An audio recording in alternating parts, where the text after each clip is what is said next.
Suatu hari, sehabis olahraga, istri saya nyeletuk, "Yah, sudah deh, nggak usah ikut pilates sama bunda ya, nggak konsen deh kayaknya." Kebetulan saya memang ingin membentuk perut rata, dan katanya gerakan pilates sangat efektif untuk membuang lemak di perut. Yang jadi masalah buat saya, atau buat istri saya kali ya, di dalam olahraga bersama tadi instruktur pilatesnya cuantik dan orang terkenal, yaitu sahabat istri saya, seorang artis papan atas. Jadi daripada nggak konsen, lebih baik daftar di fitness club dekat rumah aja. Demikian komentar istri saya. Ya sudah, saya nurut aja, aman, hemat waktu, dan pastinya nggak membuat istri deg-degan. Dan kalau dipikir-pikir, memang membentuk perut rata ini benar-benar sulit. Rasanya sudah seminggu 3 kali melakukan sit up dan do the 100 dengan pilates. Tetap saja lemak sekitar perut sulit hilang, dan itu sudah tahunan saya lakukan. Sculpturing atau memahat diri sebagai motivasi sehat benar-benar harus sabar. Waktunya bisa tahunan dan harus terus dipertahankan. Olahraga itu persis seperti perkawinan. Kita pertahankan terus selamanya, bukan hanya sesekali.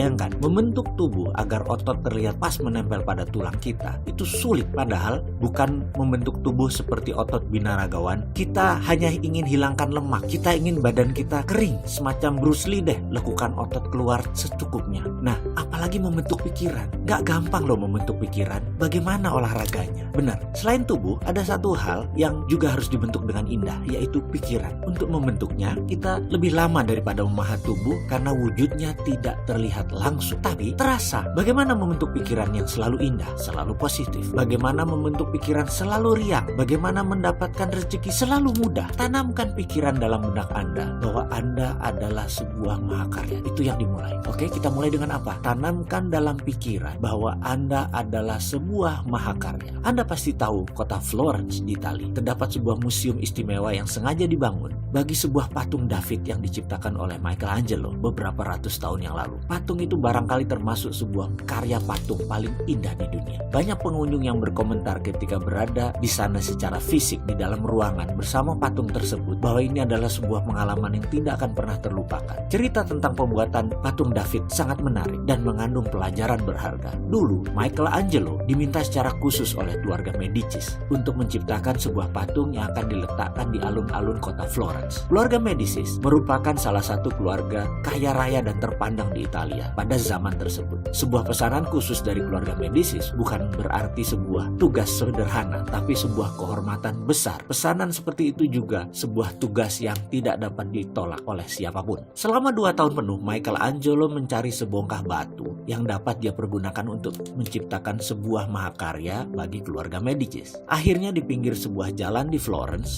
separuh tertutup semak belukar dan tertimbun lumpur, dia menemukan batu yang dia inginkan. Sebongkah batu pualam besar di atas sebuah titian kayu. Batu tersebut bertahun-tahun sebelumnya telah diangkut dari pegunungan, tapi tidak pernah dipergunakan orang. Michelangelo telah melalui jalan itu berkali-kali, tetapi kali ini dia berhenti dan menatap batu tersebut lebih dekat lagi. Ketika dia maju mundur mengamati bongkah pualam tersebut, dengan jelas dia mendapatkan bayangan patung David dan melihatnya di dalam batu tersebut secara utuh, secara keseluruhan. Sang seniman pun dengan segera membawa bongkahan pualam tersebut ke studionya yang cukup jauh dari tempat batu tersebut. Dia kemudian memulai pekerjaan yang panjang dan berat, yaitu memalu dan memahat. Diperlukan 2 tahun penuh baginya untuk bekerja menciptakan gambaran kasar batu tersebut. Dia kemudian menyisihkan palu dan pahatnya dan menghabiskan 2 tahun lagi memoles dan menghaluskan sampai patung itu benar-benar siap. Pada saat itu Michelangelo adalah pematung terkenal. Kabar bahwa dia sedang mengerjakan sebuah pesanan khusus dari keluarga Medicis telah menyebar seantero Italia.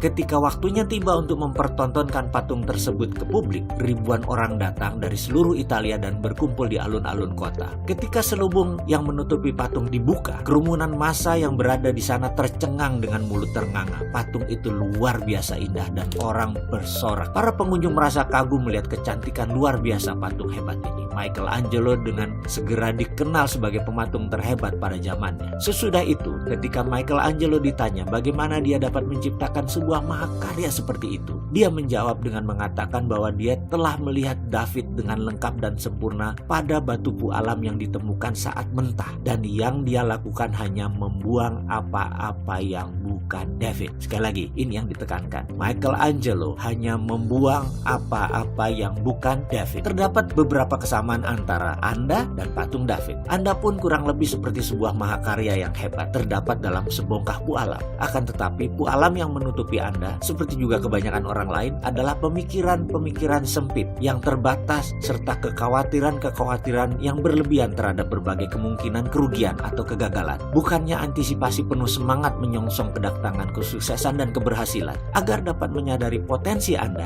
yang mendesak dan perlu kita lakukan adalah menjebol pemikiran terbatas tersebut. Kita dengan memimpikan impian yang besar dan membayangkan berbagai kemungkinan yang tak terbatas. Namun ingatlah, bahkan setelah David dibebaskan dari batu pualam, Michelangelo masih membutuhkan 2 tahun penuh untuk memoles dan menghaluskannya demi menjadikan sebuah mahakarya. Demikian juga kita yang harus terus-menerus melakukan pemolesan, penghalusan, belajar, berlatih selama berhari-hari, berminggu-minggu, berbulan-bulan, bahkan bertahun-tahun demi mengembangkan dan mengeluarkan semua bakat dan kebiasaan sukses yang terdapat jauh di dalam diri kita. Menyambung video di awal, tujuan membentuk perut rata bagi pria seperti saya yang berada di pertengahan usia 50-an merupakan hal yang sulit. Setidaknya begitulah menurut saya. Bahkan untuk memotivasi saya selalu mengatakan memasang target mirip dengan mereka yang seusia saya namun memiliki badan yang fit. Mereka itu adalah seperti Tom Cruise, Brad Pitt, Shah Rukh Khan. Mereka seumur dengan saya dan mereka idola saya. Aneh memang, menurut pendapat beberapa teman, saya memasang